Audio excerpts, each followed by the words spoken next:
नमस्कार.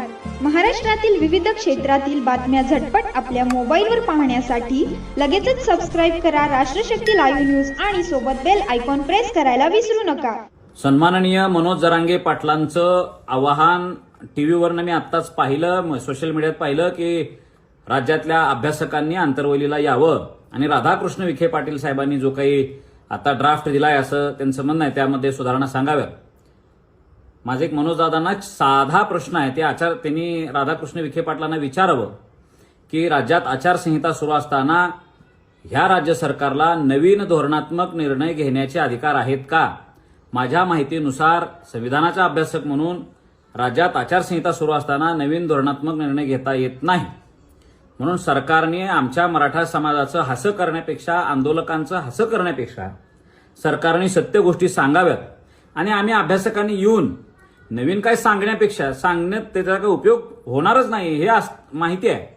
तरी जरी आश्वासन जर राधा विखे पाटलांनी दिलं तर आम्ही आज रात्रीपर्यंत येऊ. माझी परीक्षा असल्यामुळे माझा अभ्यास सुरू आहे. मी उशिरा पाहिला मेसेज आणि हे असताना एक साधं लॉजिक मला लक्षात आलं. मग माझं आव्हान आहे मनोज जरांगे पाटलांनी आता आपलं उपोषण सोडावं. 26 जूनपर्यंत आचारसंहिता असं मी ऐकतोय.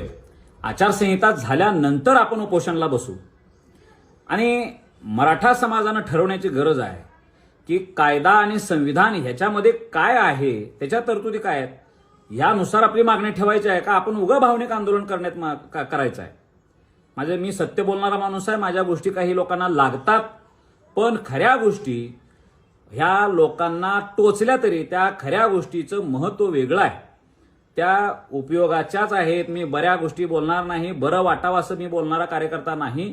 समाजासाठी रक्त आटवलेले आम्ही पण आहोत. मी समाजाचे एकी राहावे म्हणून प्रयत्न करणारा माणूस आहे. आजही मराठा समाजावर कोणीतरी कायदेशीर टीका केली तर त्याचं कायदेशीर पद्धतीनं अभ्यासपूर्ण उत्तर द्यायचं काम आम्ही करतो. पण माझं एक समाजातल्या बांधवांना आव्हान आहे, मनोज दादांना विनंती करा की आता आपण उपोषण सोडा आणि भर पावसाळ्यात बसण्याची आपण तयारी करा.